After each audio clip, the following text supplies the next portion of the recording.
everyone, I'm in danger of not writing up all of the reviews, so I thought it might be fun to do them as a video once again.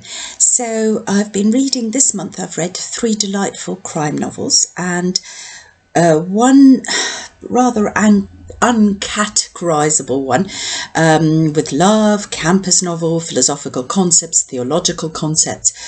I'll actually start with that one. It's Catherine Fox, Angels and Men. It's set in an unnamed university town, which is very obviously Durham, and that's the reason why I read it, because my son has just started university there. And it's about Mara Jones, a postgraduate student, Parsons' daughter, who's just starting a degree in Durham. And she's been somewhat traumatized by the church, both from within her family, but especially by charismatic leaders that women might fall for, and I suppose what one might call sects, offshoots of the church. And amongst those women, she numbers her own sister.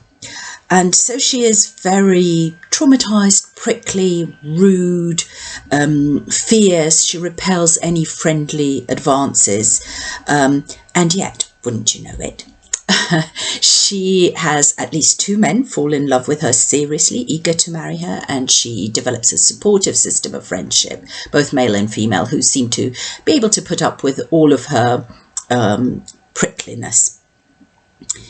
And in a way, this reminded me a little bit of, believe it or not, Japanese anime series, The Disastrous Life of Saiki K, which I'm currently watching with my son. And this is about a psychic secondary school student who just wants to be left alone, or so he repeatedly tells us.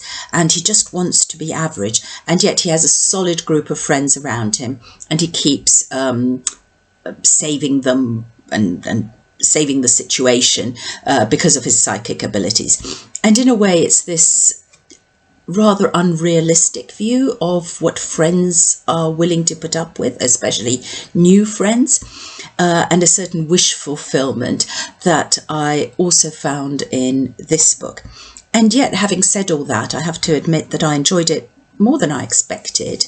I did enjoy the ethical and philosophical discussions and theological ones. And I suppose it just reminded me of my first term in Cambridge when I started as a postgraduate many, many years ago. So a surprise enjoyment, I suppose. My second book is crime fiction, historical crime fiction, Abir Mukherjee, A Necessary Evil. It's the second in the Wyndham and Banerjee series. I'd read a couple of them before, but not this particular one, and it's set in India in the 1920s. And in this book, the son of the Maharaja of Sambalpore is assassinated in front of Wyndham and Banerjee's very eyes.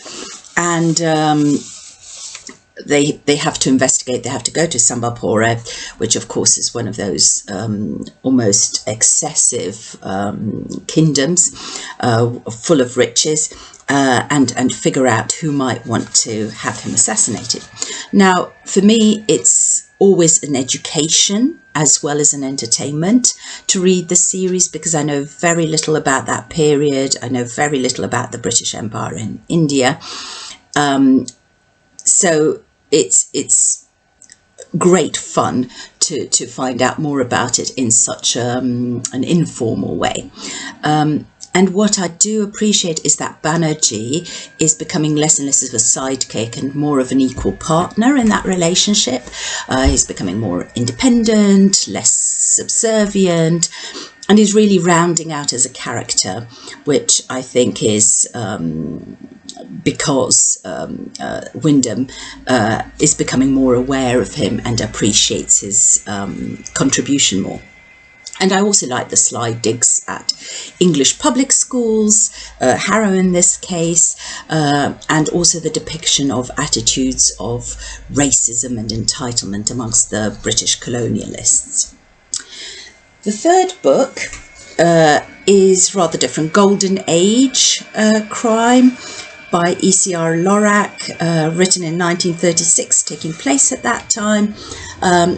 These names make clues. Now, ECR Lorac is in fact a pseudonym. She also wrote as Carol Carnac, but her actual name was Edith Caroline Rivet. And I think the fact that she was part of the investigation club and part of this community that was writing with pseudonyms has a great deal to do with the way this book is structured. Chief Inspector, the story is that Chief Inspector MacDonald is invited to a party organised by a publisher to join in a treasure hunt, which is really a battle of wits between real detectives and authors who write detective novels and other investigative types, you know, historical researchers and so on, or journalists and so on. And they all appear dressed up as historical figures, so Jane Austen or Samuel Pepys or Madame de Sévigné, you get the drift. And needless to say, during the party, as they are investigating all of the clues, one of them gets murdered while there is a power cut. So we have a locked room mystery with a finite number of suspects, but also a huge number of detectives. And I have to say, it is quite hard to keep track of who's who, because they're referred to, half of the book, they're referred to by their disguises, by their historical figure names, and then they're referred to by their actual names, and of course their pseudonyms and so on. So that can be quite tricky. And the characters, with the exception of one or two, are not hugely differentiated. I struggled to remember who was writing what kind of novel or what their job was. But it was fun, nevertheless, trying to work out the puzzle, and it's quite an ingenious solution. So, yeah, a good, fun read. And the final book is also historical crime fiction, a genre that I don't usually read that much, but now it was 3 on a trot and I hugely enjoyed them. So this one is Bella Ellis, The Vanished Bride, which is the first in a series of detective novels featuring the Bronte siblings, and especially the sisters, as detectives, or detectors as they call it. And as you can see, Bella Ellis itself is a pun on Ellis Bell, Emily Bronte's pseudonym. So it's actually a pseudonym for Rowan Coleman, who's a huge Bronte fan and connoisseur, and wanted to write something a little different to her usual writing. So it's set in 1845. The siblings are all back home at the parsonage with their father, and they're called by a friend who's a governess in a manor house not far away from them, because the young wife of the local landlord has gone missing, and there's lots of blood in her room, so they fear the worst for her.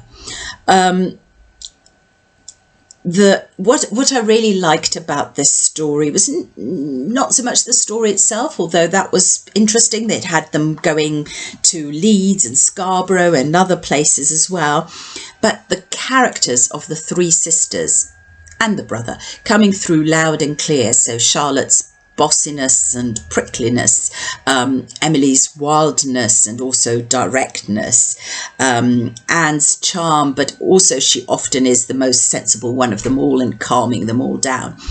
And there were also lots of nods to scenes which appear in the novels which they were to write within the next 2 or 3 years. So scenes from Wuthering Heights or Jane Eyre or The Tenant of Wildfell Hall or Agnes Grey and so on. But above all, it's a really affectionate portrait of brave, intelligent, imaginative women who were really fighting against the physical and metaphorical corsets of the time. So I really enjoyed it as a portrait of what might have been, what they might have been up to, especially if they'd all been healthy, and also for the whole setting. There was a very strong sense of place there. And I would like to read you just a tiny paragraph, because I kept having this feeling, having visited the parsonage recently, kept having the feeling, how did Branwell get away with behaving so badly when his sisters were all trying so hard to earn a living? And it's Charlotte is talking to Branwell, and she says, all my life I've envied you the freedoms afforded to you as a man. Papa poured everything into you, so certain was he of your promise. But now I see that your freedom, your agency over your own existence is nothing to be envied. It would have been better for you to have been born a girl, Branwell. Then you would have had to learn from the crib how to practice restraint, how to bear disappointment, and expect much less than you are owed. It would have made you a much stronger person than you are as a man. So another delightful read, and I think with quite a lot of home truths to it. So I hope you enjoyed these very quick reviews, and I look forward to presenting some more at some point.